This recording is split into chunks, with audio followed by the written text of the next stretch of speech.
Linux.conf.au 2012. To everyone out there, I would like to introduce Mr. Bruce Perens.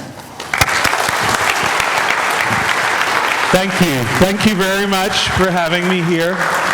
Always very fun.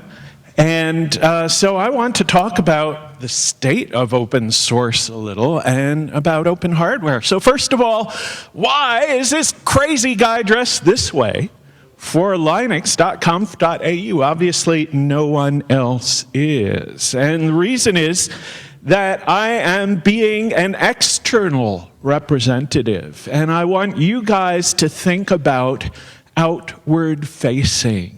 We do very good inward facing. We work very well with each other.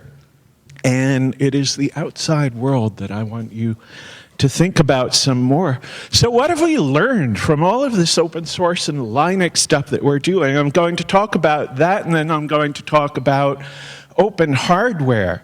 The most important thing, though, is we've been both a tremendous success and a failure. And we have to learn from our failures and fix some of the things that were going wrong. So let's look at some of the goals put forward by open source proponents. So let's help a world population that increasingly works, communicates, learns, and votes through computers. Let's help those guys to be in control rather than being the controlled. So they should be able to find out and control what the hardware and software that they use does rather than be the ones done to. And today in the world, people are done to. We have in the States right now this deal where there's a 99% and then there's a 1%. And generally it's the 1% who are the doers, and the rest of us are done to.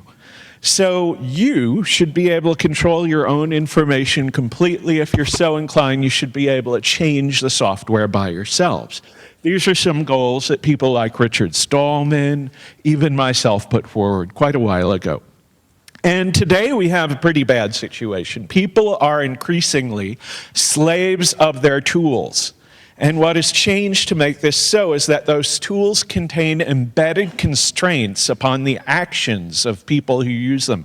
Consider, for example, the iPhone. Now, people love their iPhones because their iPhones enable them in so many ways, and they don't always understand that their iPhones also constrain them. Same with their set-top boxes. We love to watch videos on Netflix in the States, okay? Part of their function is to not do what you want when that action might reduce the profit of Apple or a media company or upset a cellular carrier or the government, or even when some action is the wrong choice for the computer-naive user, for example, running Flash on an iPhone. And thus people increasingly live in a world of constraint where the devices that they have in which they use to interface with the world actually constrain them from doing things. So what's the harm? What's the harm in having an iPad or an iPhone that maybe doesn't do everything you want? What's the harm in being a slave to your tool? It is that you are a slave to whoever controls that tool. So is this really important? Well, it is if you like democracy. People who vote based on the information they receive, well, these days they're getting that information more and more over the net. You're not going to have an antenna or cable television be the main way that you receive media for very long. It's going to be coming in through a digital intermediate. And news and political discourse are mediated by software, and they're going to be even more mediated in Apple TV. They are today in your computer. And we trust an astonishingly few companies to be the intermediaries between information and the user. So why is this open source's job? After all, you just wanted to write software. Okay, this is below your pay grade, right? Okay. Open source is the only credible producer of software and no hardware that isn't bound to a single company's economic interest. And thus, we are the guys who can give people freedom, and the ladies. We have no reason to believe that we can trust companies or governments to do this job for us. So what else should our goals be? Establish continuing legal freedom to create, modify, and redistribute open source hardware and software. It's a simple goal. Open source should be legal, and we're at risk from laws that weren't directed at us when we weren't economically significant. For example, software patenting. We've been really lucky with that because, at least in the States, it could have shut us down. Okay, and it hasn't been used that way. Anti-circumvention law like DMCA has an information control function, and it also excludes us. We're shut out of content access because we aren't the guys who lock people down. Okay, so then we have new law that's really a problem. General purpose computing is increasingly a threat to companies and governments. Anti-hacking, and when they say hacking, they mean computer crime legislation. It threatens the tools that we use to maintain security, and it threatens people who are indeed experts in computer security. They have to work under constraints. What they do has to remain secret. They can't tell us what's wrong with their tools increasingly. Legislation for the protection of intellectual property threatens both our tools and our infrastructure. For example, in the United States, we have this SOPA law, which had DNS provisions that would have really handicapped the internet. And finally, we got the Obama administration to come out against us. Of course, it's an election year, so we don't know if that means anything. 3D printers. 3D printers are very threatening things to many people outside of our community because you can make guns with them. You can make hypodermic needles. You can make all sorts of things that your government doesn't want you to have with a 3D printer, and you can send the file to someone else. Okay, thus the lawmakers want to ban or very tightly control our tools.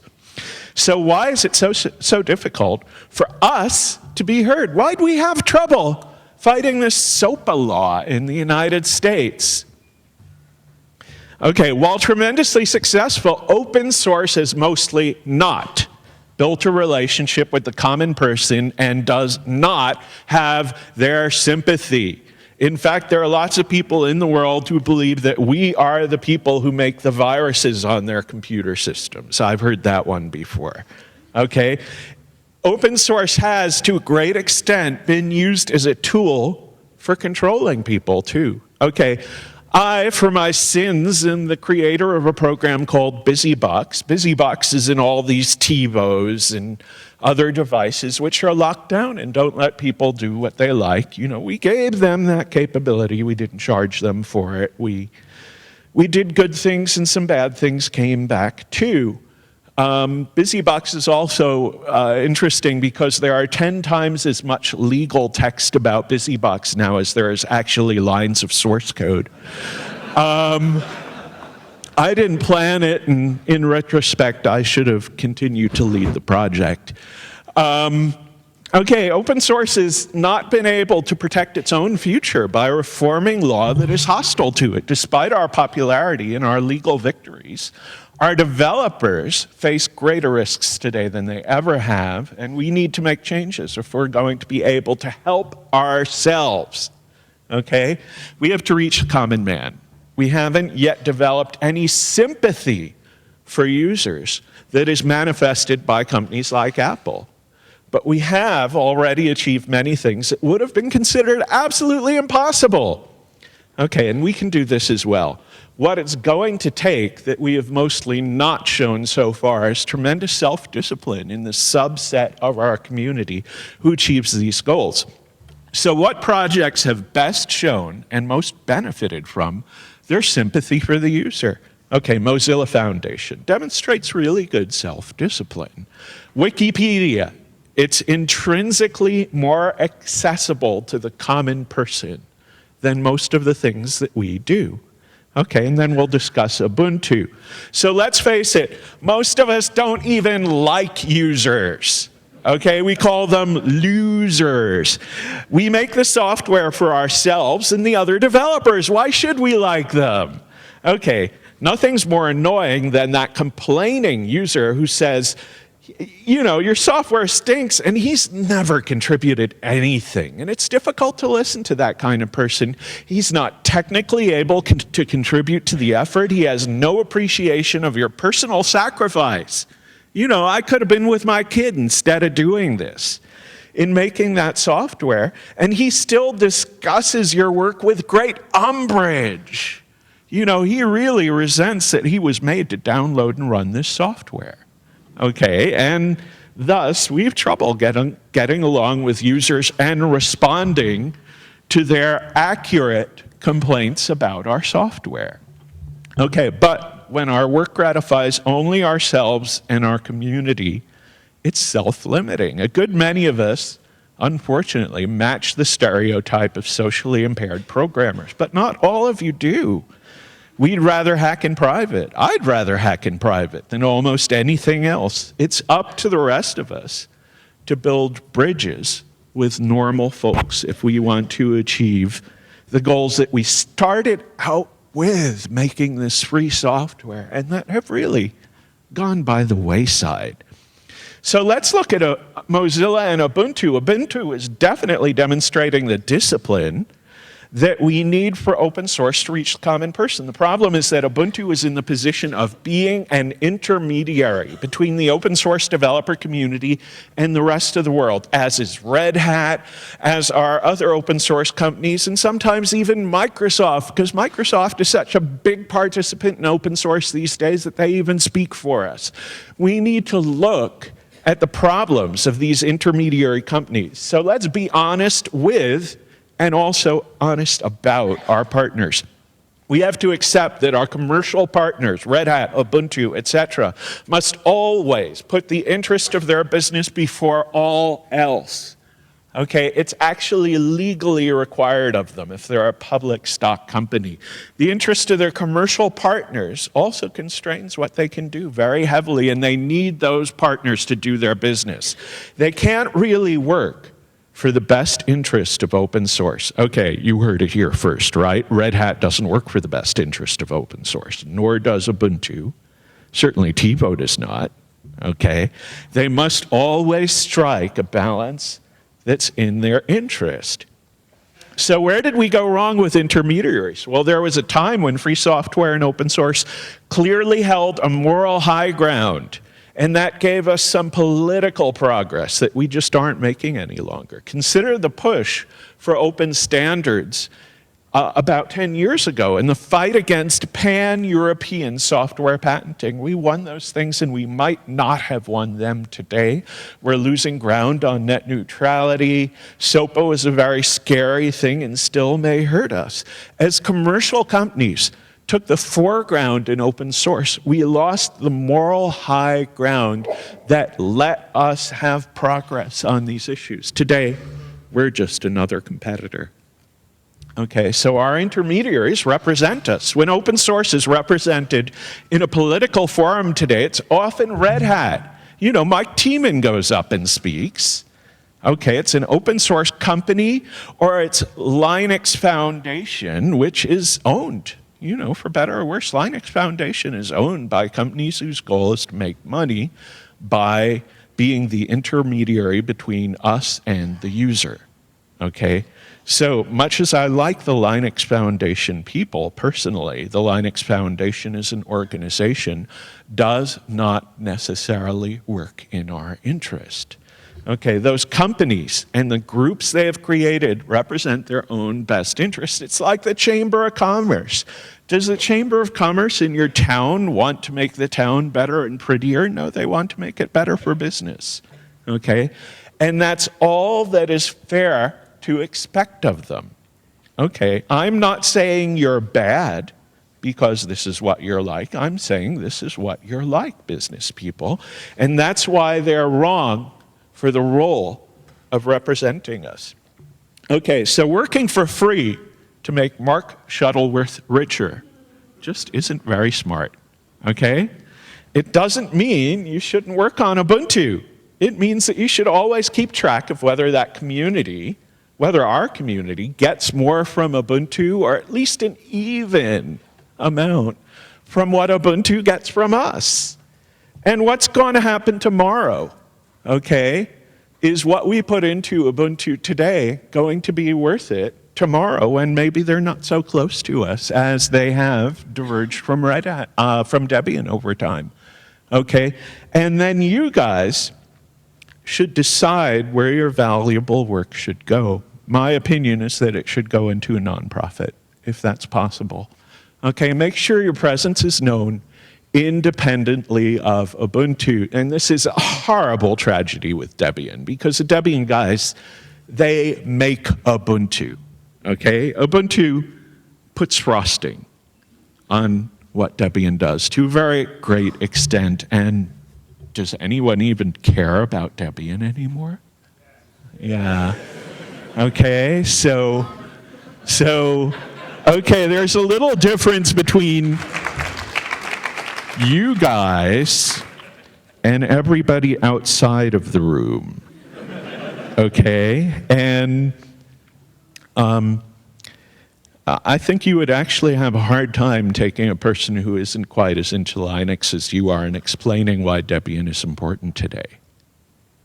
Okay, and that is a problem, and I feel that we're failing in self-promotion. Okay? Oh, but self-promotion is obnoxious. Okay, if you don't blow your own horn, nobody else will, guys.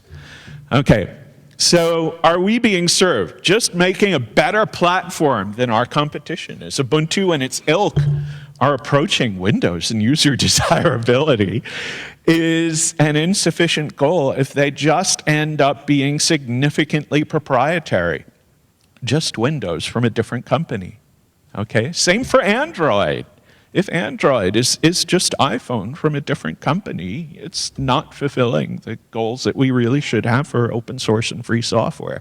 Okay, and then we have this cry, users, users, users, über alles. So yeah, users are important, but it's a hollow philosophy if we're just giving the users the same stuff from a different vendor. So with what we've learned, what can we do to meet today's and future challenges? Okay, so open source in an app world. This is a big problem for us because the mobile app paradigm has succeeded economically. Okay, the large early entrant reward for reasonably simple apps on a single platform was tremendous at the start.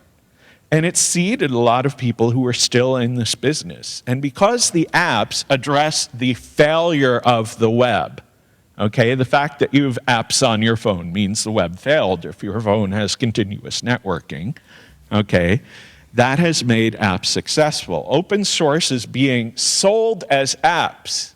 Okay, there are people who sell my personal software and make a good deal of money from it to people who don't even know it's open source and don't understand that they could get the same thing for free elsewhere. Ultimately, apps are going to be a front end for content, and it's the content, not the apps, where the continuing value is going to lie. But paid content providers have shown a trend to lock their stuff down in favor of DRM. And obviously, this is continuing to be a threat to us. How can we challenge this success? Very hard thing, but you're very smart people. Okay. Mobile apps, from the user's perspective, are a symptom of the open web's failure to keep up with the best technology and meet user needs. We're back to the issue of not having enough sympathy for the user. If we expect them to go to the website and use the website from their handheld, and the website doesn't work all that well, the handicapped people suffer the most because apps do not accommodate them. But the lesson we should really learn here is if JavaScript was sufficient to meet the issue, there wouldn't be apps today. We need a better paradigm than HTML5 or indeed HTML provides to meet the user.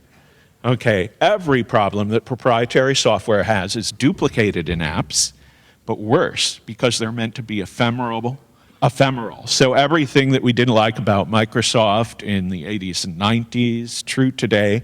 We can meet this challenge by changing the paradigm beyond the web or apps. How do we do that? Will we? Okay, and we have a challenge today. We have open hardware, a new outgrowth of open source. And the hardware trend that we have to fight is from generic platforms like the PC motherboard towards single company, single network, highly controlled platforms with content digital rights management and the hardware subsidized by network tolls like the iPhone. This eventually leaves us with nowhere to run open source operating systems as open source rather than something locked down. And it leaves us with only jail environments for our applications, ones that heavily regulate what we can do with our applications. And we, the application creators, can't control them. Can open hardware balance this trend, providing an open software platform that's desirable to the common people? If not, is it going to be our destiny to live in a world of constraint? I think this is a problem that you can solve or that you can ignore. I'd prefer to see you solve it for the world. So where do you want to go today? Open source has achieved tremendous things. Nobody would have believed them possible. We've boundless potential like open hardware lying right in front of us, but we're also seeing some signs that we have peaked.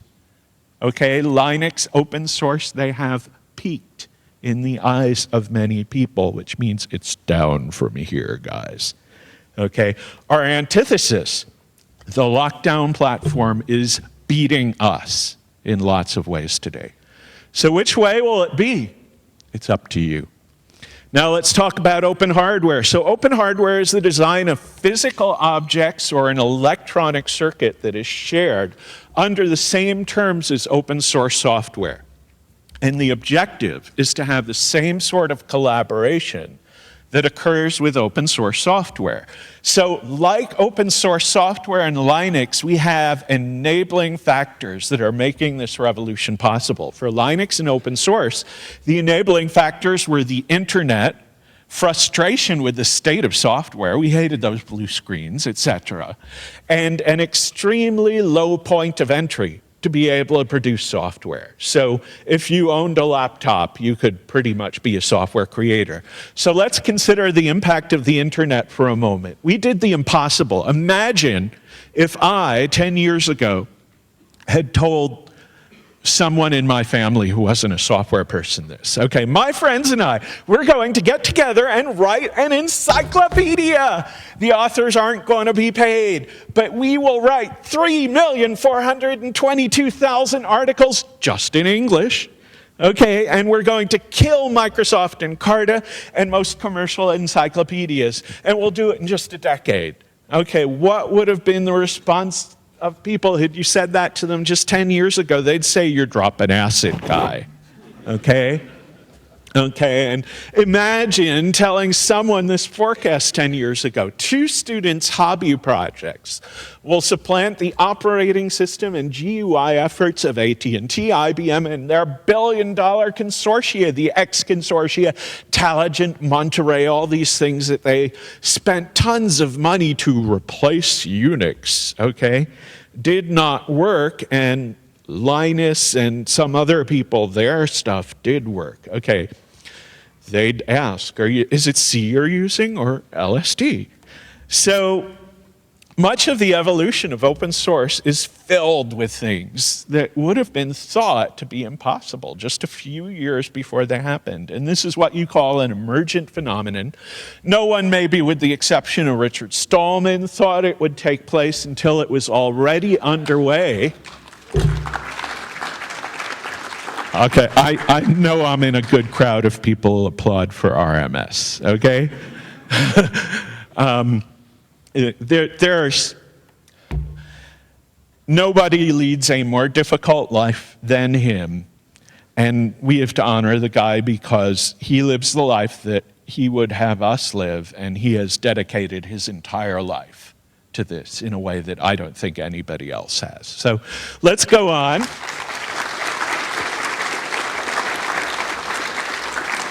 So we should look at the factors that combined to produce this phenomenon and then look forward. Okay, so before and after the internet. Well, it used to be that when strange things happened, the news would report, police believe these are the actions of an isolated nut job. Okay, there are no isolated nut jobs on the internet. Okay, whatever kind of nut job you are, there are 50 nut jobs just like you in the internet. It doesn't matter where they live, okay, because you can find them, okay? And 50 people with the same crazy idea and some spare time have more creative power than the typical startup company. Okay, I've run startup companies. If we have 5 developers, we're lucky, okay?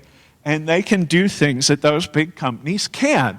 So what were the results for open source? Well, we saw the rise of online communities that wanted to get something done, the creation of an economic paradigm. Okay, open source isn't religion, it's an economic paradigm. It's a way for people to create important products together, and it's very different from the way that companies typically do it. We don't capitalize first and write later.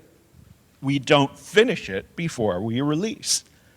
A lot of things are very different. So open source can actually produce products that the conventional paradigm could never finance, okay? And the web, surprisingly, was one of these things. If you look at the way Ted Nelson started out to make the web in the Xanadu project, and he knew what he wanted, the first thing he did was put in a way for the web to make money. And then he spent the rest of his life trying to make the way for the web to make money work. Okay, and it never did. Okay, so what happened with Tim Berners-Lee is he said, you know what, I'm going to just give people the web and let them figure out how they're going to make money. So what we got is this incredible economic boom and then an economic collapse. And probably a lot of people cursing out Tim Berners-Lee, but he did the right thing because he let the market figure out how to do it.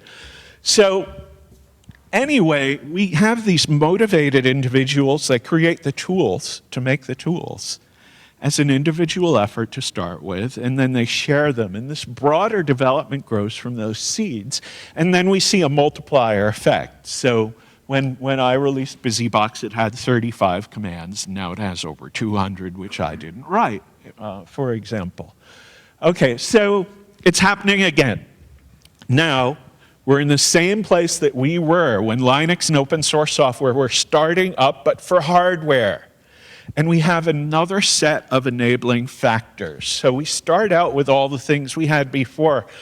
An internet to bring us together, the economic paradigm that we created for open source, which works well today, the software tool collection, and everything that we have learned about collaboration. When I first worked on Debian actually flew at one point on the space shuttle. And we had not really known until that point that a couple hundred people who never physically met, okay, I knew one other Debian developer face-to-face at that time, could just put together a big system and that the big system would actually work. That was not a thing that was known until that point. Okay, so we've learned a tremendous lot about collaboration. Now we add this new phenomenon, which is the transformation of hardware into software. So hardware, software now. A new wave of 3D printers makes it possible to print solid objects the way we used to print photographs. Computer-aided design systems let us design those objects as if we were writing software, and then let us share the designs and collaborate on the designs. And then we have a number of hardware innovations. The gate array is a platform for us to create and immediately run a very complex digital logic design. For example, you can design a new CPU with new instructions that has never existed before. You load that digital logic design into a gate array, and now your CPU is running. So this gives us tremendous power. And formerly, when I worked on a chip, and it was a revolutionary chip at the time. It was a driver for a very high-resolution video display at Pixar. And when I worked on that, we had to test our design very thoroughly, because if we didn't get a working chip out the first time, it would take us 6 months to turn it. Okay, not anymore. You can turn a design in 10 minutes.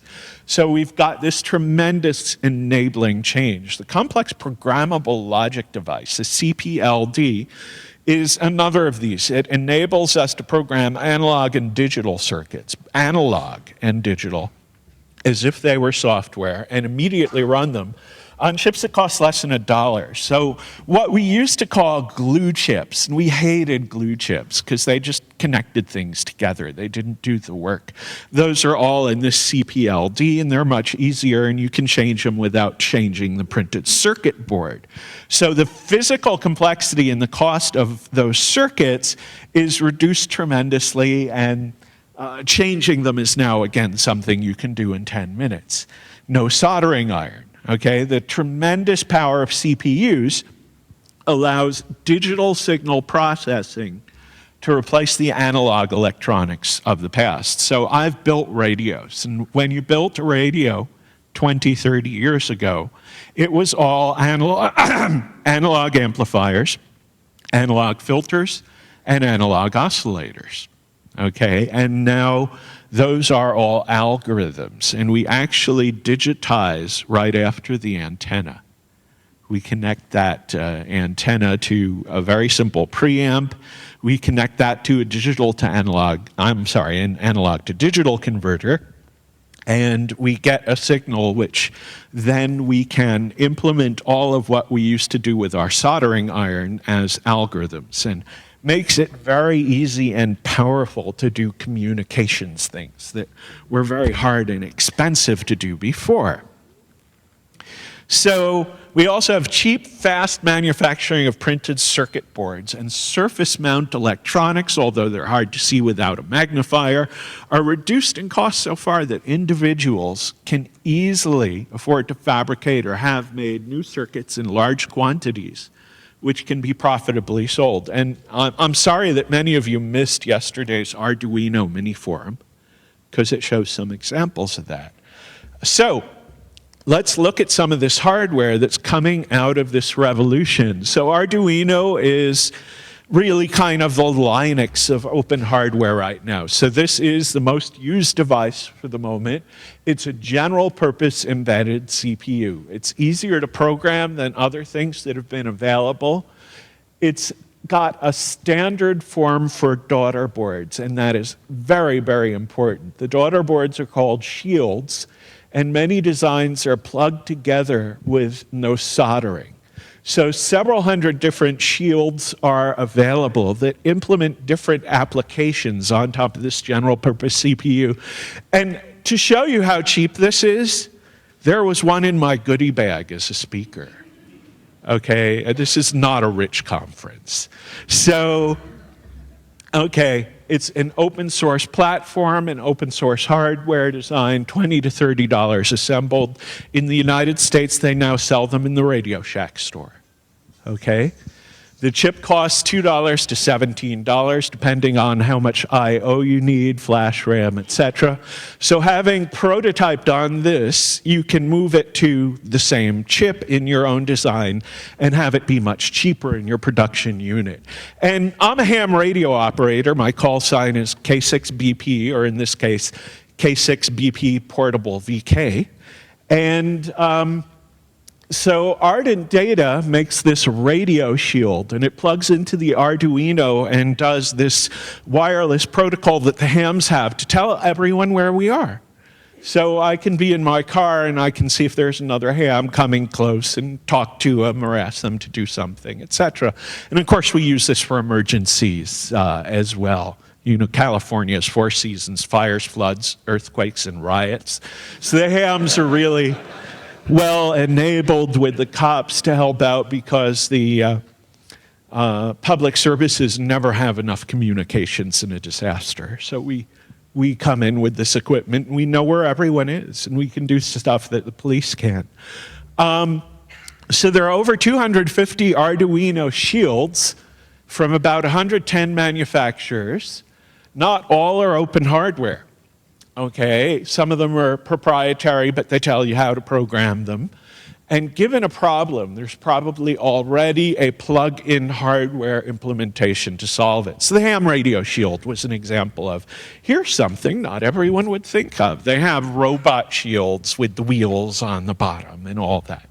Whatever you want to do, you can now do in the Arduino. The programming environment, actually you can choose what you program it in, but what we generally give people is wiring language, which they can use even if they're artists. It's sort of a C dialect. And the fact that it comes with that language and an IDE that makes it very easy for an artist, not a hardware hacker, to program this has really helped. If you ever have the opportunity to go to Burning Man, you will actually see lots of Arduinos in art applications there. Okay, so why Arduino instead of something else? Community, community, community. It's 100% open source. It has the people. Google selected it as the USB interface platform for the standard Android plug-in accessory, which I thought was really cool because they're using Apple's closedness against them. Okay, it uses the AVR CPU, so you can use the same CPU in production units. They're very cheap without the Arduino. And it approaches the price for these other cheap processors. Why not use it? Not 32 bits. Okay, Linux, 32-bit operating system. Okay, Leaf Labs Maple runs the Cortex-M3, doesn't quite run full Linux, but it's very cheap and it's 32-bit. There are other things. TI Beagle board, Panda board run smartphone class platforms, $100 development platforms. Okay, so if it won't work on Arduino, you use one of those. So here are the kind of chips that you can do development with today if you're making a wireless device. Let's make wireless devices. Let's make mobiles.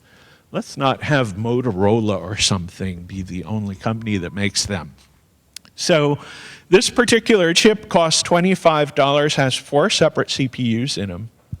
There are actually 3 different architectures. So there's an ARM, a floating point DSP chip, and then there are 2 separate chips that are very small things that just talk to your peripherals and wake up the main processor. So you can manage the power so that it's very low while it's waiting for you to push a button, because only one of these little CPUs is on. And then it has all of these peripheral devices that you would ever want to have in a pocket or wireless device. So $95 for a development platform for that that's already assembled, runs Linux out of the box. This is what it looks like. Okay, that's an open hardware design. The specifications are online.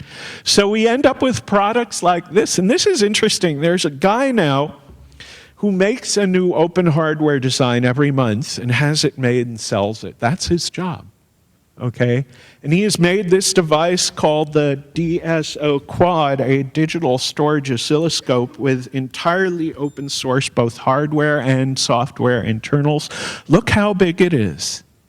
Okay? This is my 4-trace oscilloscope. And if I don't want it to be an oscilloscope, I can program it to run tests on my hardware with a completely separate user interface. Okay? These are the tools that open hardware is making today. Okay, that's what it looks a little closer up.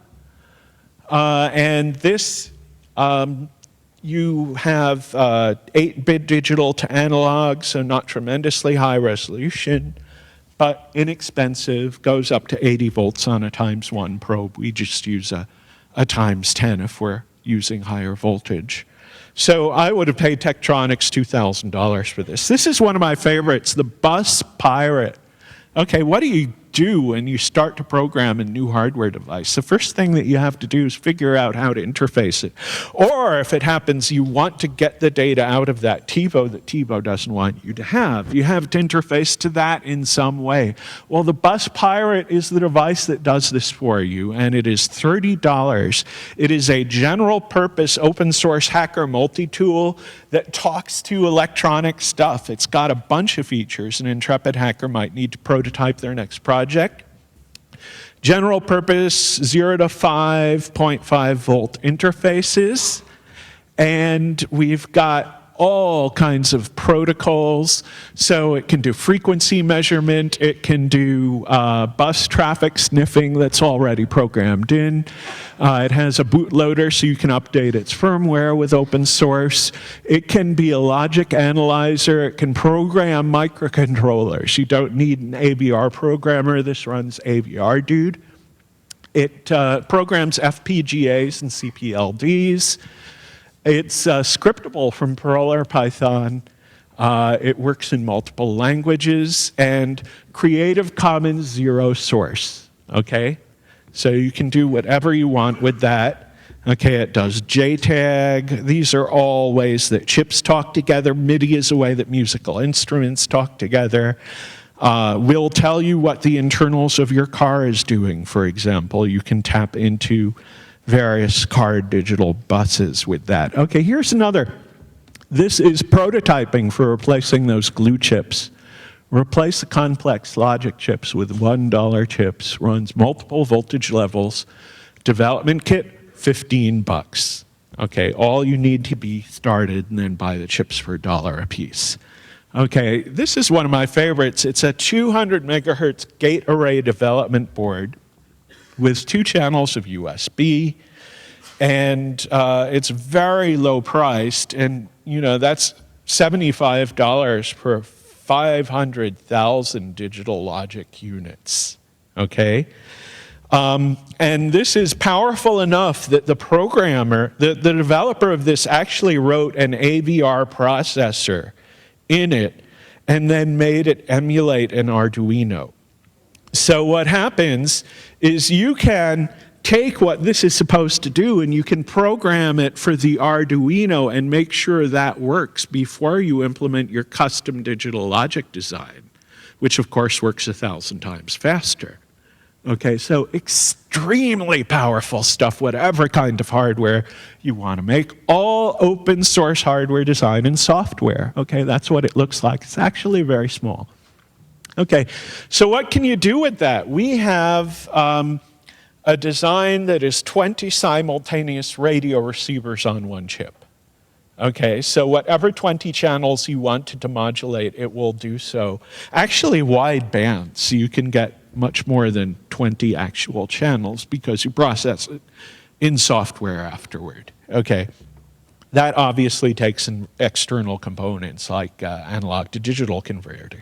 Okay, so let's get into physical stuff for those of you who aren't as interested in electronics. So this is MakerBot. MakerBot is a 3D printer. Its design is open source. It makes small thermoplastic objects from your computer models. It hasn't reached the really critical milestone, which is the resolution is too low to make really good Lego. Okay, the studs don't hold together as well as we would like, and if you make stuff, it looks kind of jaggy. You have to sand it off or paint it at the end. So obviously we're waiting for resolution to be better, and once my kid can make Lego minifigs, I will have to buy this. There will just be no choice.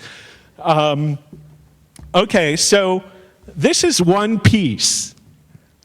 Okay, these are not woven, etc. And I saw another one, was made by a commercial 3D printer, not an open source one, but what I saw was actually a gearbox that cannot be opened. It was made as one piece, and it had moving gears inside. And the way they did that was they printed the gears as plastic, and they printed the spaces between them as wax. And then they melted the wax out. Okay, and so they had moving parts and axles that actually worked, etc. So make anything you want eventually, only make really small, crappy-looking things right now. Okay, it's like, open source when we just started. Can you make a MakerBot with a MakerBot? No. Okay, you can print, this is where the hype comes in. Okay, you can print some of the mechanical parts to make another printer using your printer. You can't come close to making the whole thing. There are no factories that make other factories, which is a good thing because we probably wouldn't be here if there were. Output is jaggy, okay. You have to sand things if you want to make a radio case or a knob or something, but it's fine for prototypes if you put in the work. Okay, then we get really dangerous. You thought making weapons was a threat. This is open polymerase chain reaction, okay? Genetic engineering at home. Okay, have the great body you've always wanted, whether it's yours or someone else's. And I broke the rules, sorry. And other tools such as column electrophoresis, which is very important for genetic engineering. It lets you read what the genome is, are well within the reach of the hobbyist. Okay, so this is a sea perch. I actually taught a class on this in Norway with grant from their federal government. It's a remotely operated submarine built from PVC pipe, pill bottles, wax, pipe insulation. The electronic parts come from DigiKey or your Australian equivalent. So we built this in the class. The class was all science teachers, so they were taking this all home to their students. And then we dropped it in the harbor in Lillesand, Norway, and sailed around with a TV camera clamped on it. It was absolutely beautiful down there, okay, and much more comfortable than diving. Okay, so I think right now the project that did this at MIT is selling kits, or you can go to the home store and just get this pipe and make it yourself. The motor insulators are actual journal boxes made from wax and pill bottles. Okay, so you can do some incredible things. Hello, I'm pushing the button. Okay, so we have a couple minutes in which you can either run out for tea or ask me questions. Go ahead, please. Go ahead. Speakers, questions? This should be working. No, here. This may have changed, but one of the big problems with FPGAs has always been that last synthesis stage of converting from, say, Verilog or HDL to basically the gate configuration. And a lot of the chip manufacturers have always kept that stage a proprietary secret. And open source or free software has never quite gotten to the point of being able to do that stage. Has that changed, or if not, is there something we can do about it? Do you know David Rowe? Okay, I want you to talk with David about proprietary things that are magic, because he is probably the best person in our community about debunking that whole thing. And he has actually been doing work for us on open source line echo canceller, so the fact that Asterisk works really well is his fault. And has recently made, motivated by hands, but it's going to be tremendously useful everywhere, a digital voice codec that's down to 1400 bits per second with telephone line quality, and will go lower than that. What David has found approaching these things is that they are said to be magic until you actually dive in. And then you find that it's just programming, but you might have to know some math that other people don't know yet. This is actually the same kind of problem as compiler optimization, I feel. And yes, we can solve it. We might not always solve it as good as the proprietary folks, but today we solve it well enough to run our designs. I do want people working on these issues because too often we're running proprietary software to design our open source gate array designs. The other thing is we don't have an open source gate array. The bit streams are themselves proprietary. Doesn't have to be. You can design a gate array in a gate array. And having done so, you can have it produced on bare silicon. And we need folks who know things that I do not know, so I am not doing it. But some of you guys are much more capable than I, as David was, for codecs. Who's next? Next question. Oh, come on, guys. You were listening, weren't you? I'm sorry? Oh. Thank you. I just want to ask a horrible question about the licensing issue, that once we take a license that it pretty much assumed the hardware was generic and it pre-existed the software, and then we license the software, but now we have the option of arbitrarily moving software into hardware and hardware into software and crossing that divide with impunity. Do we have issues with things like what TiVo did and the like do we need to think seriously about licensing for this sort of software that's going to exist in this amorphous space between hardware and software? So a lot of people in our community actually resent that I work on licensing because they find it threatening, hard to understand, and let's face it, intellectual property gets in our way. But we have serious issues, and the issues are only worse for hardware because we cannot use copyright the way we did for software once we're doing hardware designs. And I'd be very happy to discuss this until you're sorry I started offline. Okay, I think it's last moment where you can grab a spot of tea. So thank you very much.